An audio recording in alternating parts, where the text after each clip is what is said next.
This week on Twende, we are going to Misuuni. And we see where the Thika River ends and discover some special boats.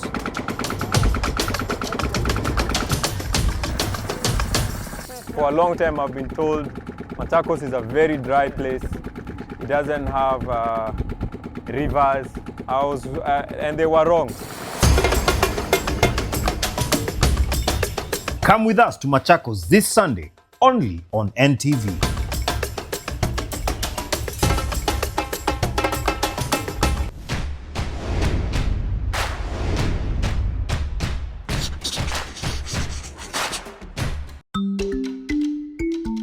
Last time we drove from Nairobi through eastern Murang'a.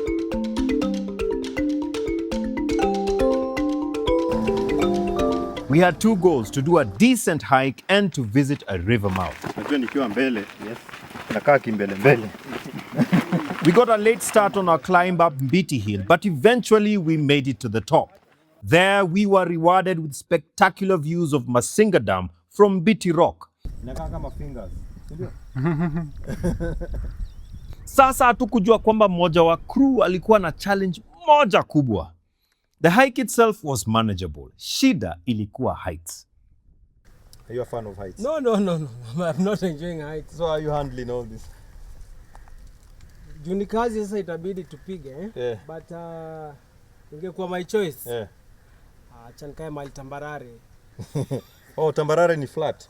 Si hapa pia ni flat uone? Tutafute plateau. Plateau nini? Plateau nini? Plateau kwa Kiswahili? Yata. Nyika. Ni nyika, nilikuwa na test. But kitu imenibamba, hakuna mtu ako na base tumekutana na hii. Oh, hii area yote. So he's saying that tujapata na anyone hapa hata wanaume sana. Kuna mwenye anaongea na sauti iko chini. Watu wako huko juu. Na mimi niko na theory. Kikamba kitabadilika kiwe mbele kama utaongea. Kuna ng'ombe. Kina ng'ombe. Nao wako healthy. Angazi huko tunaenda tu mpaka huko chini. Yaani ng'ombe zimekushinda. My first episode on Twende na tumefika. In a way, we completed a trilogy of high points on this side of Ukambani. Kuna wale mlikuwa mnasema tupande Kilimambogo na Kanzalu. Well, we already did that. After 100. Back in 2024, we climbed Kilimambogo. At the time, the Idhanga Hills and the Kanzalu ranges could be seen in the distance. We never imagined that we'd soon be exploring them too. Totana, happy. Later that same year, while filming our series on the Yata Plateau, we climbed the Kanzalu ranges near Kagundo town and made it to Dhui Stone.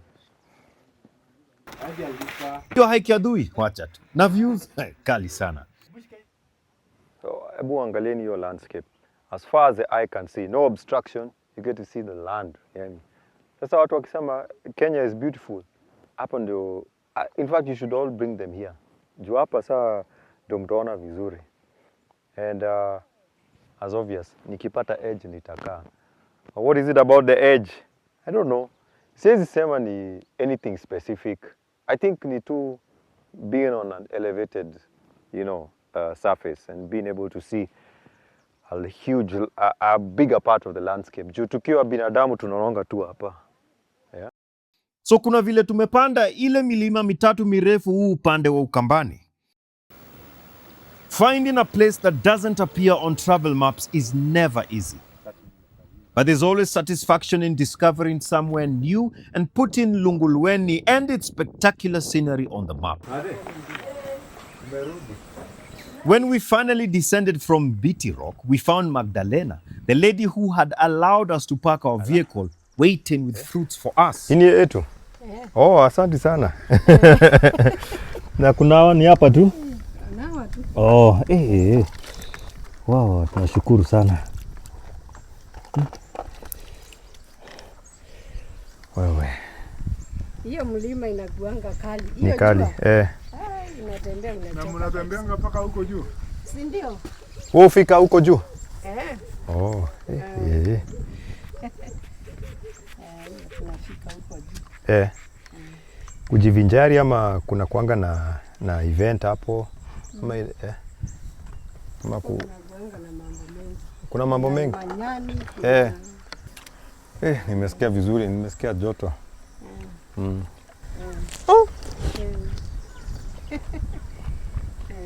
Mzuri. Our second goal remained unfinished, to visit the river mouth at Misuuni. The road wasn't very good, lakini tulipata ikitengenezwa kiasi.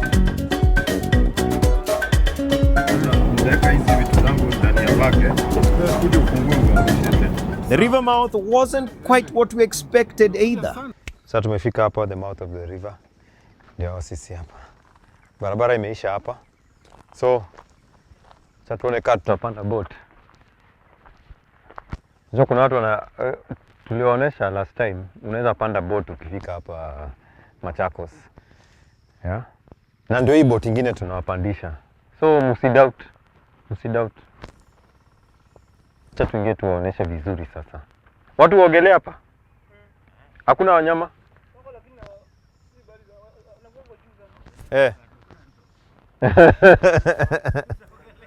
Usiogele huko ndani huko.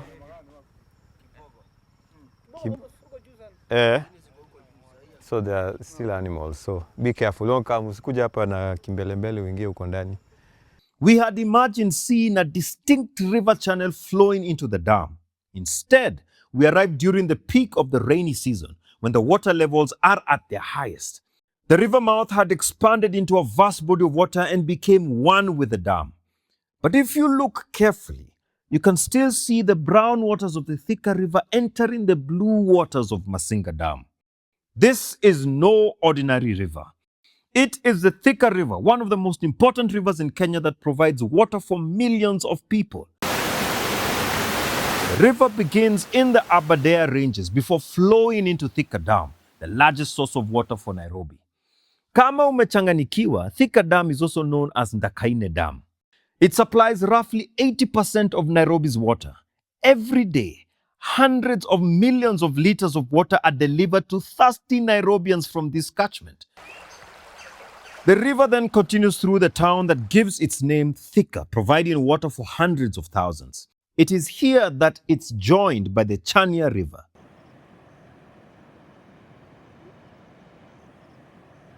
Further downstream, it forms part of the boundary between Murang'a and Machakos counties. It also supplies the Yatta Canal, helping thousands of farmers in Machakos grow food. The river continues its journey across Yatta, sustaining livelihoods along the way.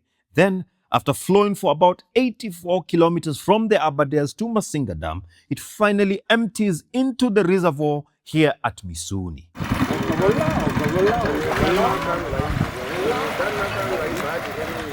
This rainy season has been particularly intense, and the dam levels are exceptionally high.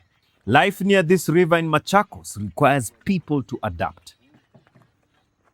During the rainy season, the Thika River swells and the dam expands, turning a narrow channel into a wide crossing.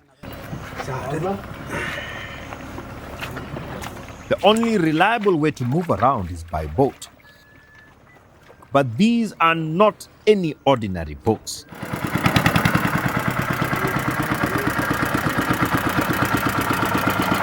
The engines powering them were not originally designed for transport.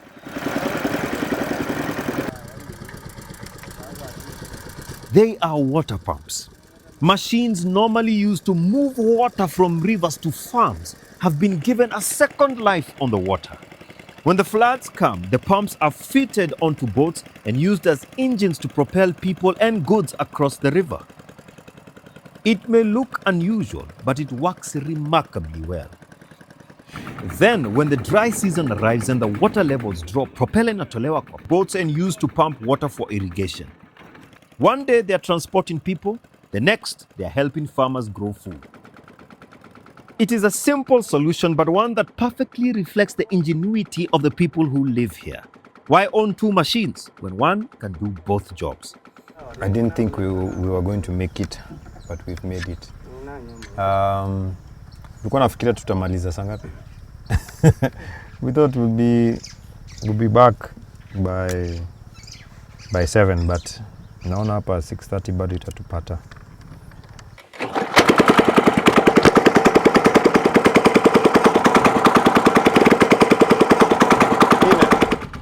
Oh, sasa hii inabeba wangapi? 20. Wow. Ona dogi. You'd think we have just left the shores of Lake Victoria, but no. Tuko Machakos.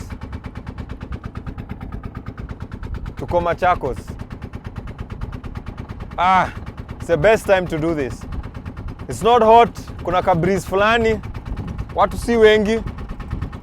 I mean, I don't know what the schedule is here, but watu si wengi obviously.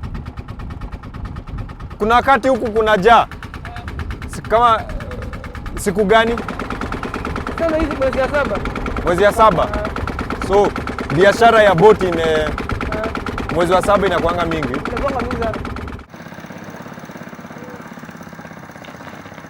Na kwa nini wateja ni wengi huo mwezi? Kuna nini? Hii anga inafanyika?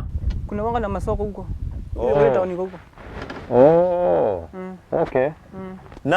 Na kuna wakati maji wanga inakauka? Inakauka inaisha kabisa. Watu wanapita mguu. Sasa hiyo wakati sasa unafanya nini? Kazi yako sasa itakuwa gani? Yaani tunaacha hiyo tu tunaanza kazi nyingine ya kulima hapo kwa mto. Oh, kwa mto Na maji inaenda hadi mwezi gani? Sasa mimi naanza enda mwaka mzima. Mwaka mzima hakuna maji? Hakuna maji. Inakuwa kidogo tu inapita hapa kama mtalo inakuwa hapa katikati.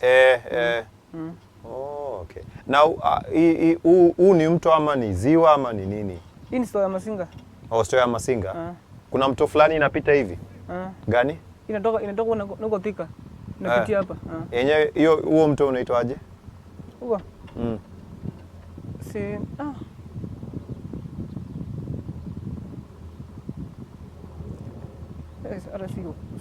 Au kumbuki? Hauna uhakika? Na inaingilia wapi huo mto? Imetoka zile milima zote. Inakuja hivi. Inakuja hivi. Haya. Sasa unataka kutupeleka wapi? Tufike pale alafu turudi. Kishira. Turudi guys. Tufike pale alafu turudi. Tushamaliza interview bana. Mbona utaki turudi wewe? Angalia na washa ule. Naweza washa?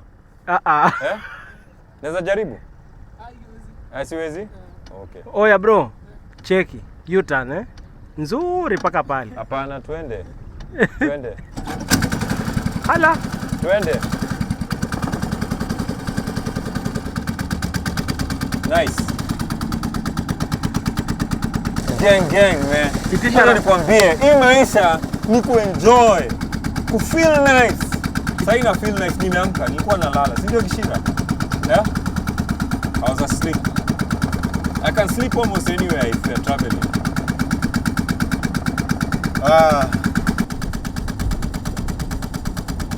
Check ile douche. Wadhi, wacha nionyeshe njaro.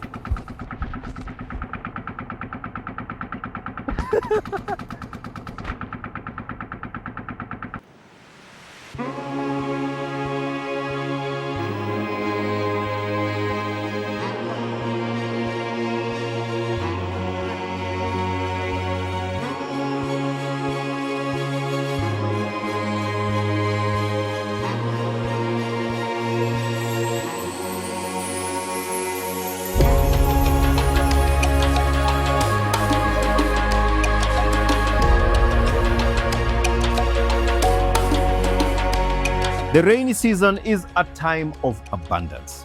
There's more water, more food, more greenery, and a lot less dust. It's a beautiful time to be in this part of the country.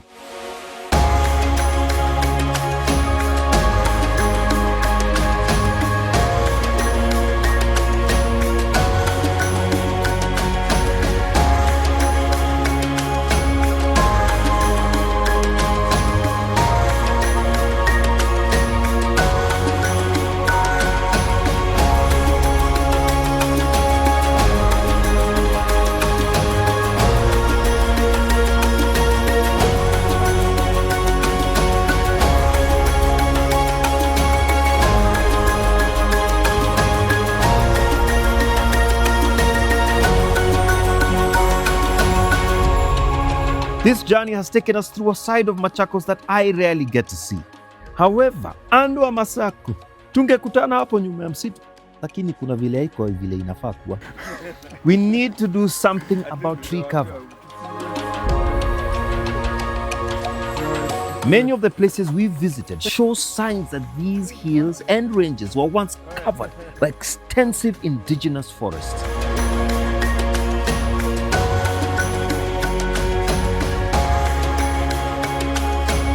A good example is Kilimambogo. Because it is protected as a national park, a closed canopy forest still survives there today.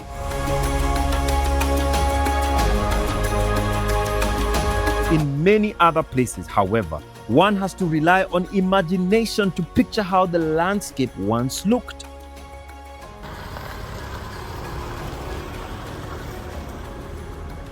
We saw something similar at Keimakimwe near Machakos town.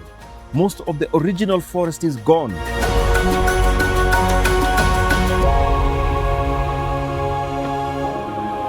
But one small indigenous forest patch remains. It survives because it is considered a sacred site. It is near the homestead of the 19th century Akamba leader and medicine man, Chief Masaku wa Munyati. There we meet a former forester who's helping restore the landscape by planting trees. That gives hope. There is growing awareness about conservation, and perhaps, one day these hills will regain some of their former glory. Watu wa Machakos, jioneni. Nini wasupu?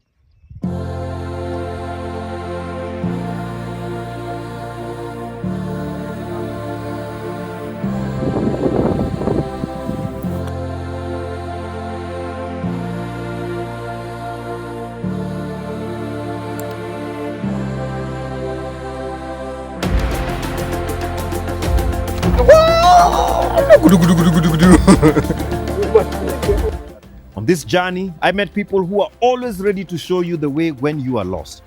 Ini yetu. Oh, asante sana.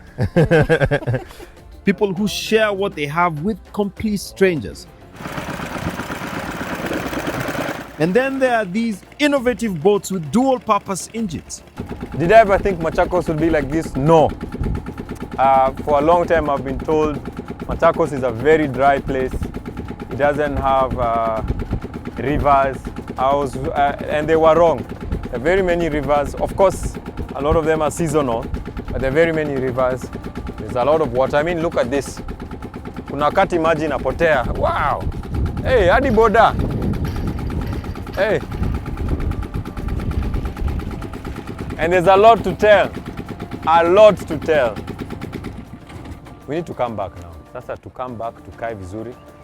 Tutawapatia ma life jackets ndio muache kuhaha hapa. Sio wametuharakisha tutoke hapa. Asante sana Mbuvi. Najua ulikuwa unataka kutupeleka mbali, lakini hawa ni waoga. Just when I think I'm beginning to know this country, I discover there's still so much more to see.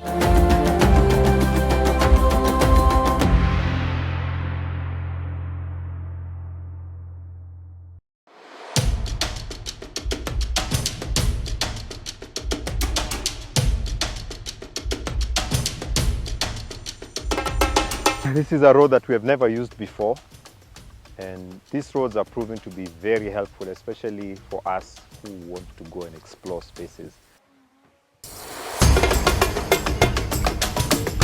The thing about something like this, it reminds you that in this world you're small, but you're still significant because you're here to witness it.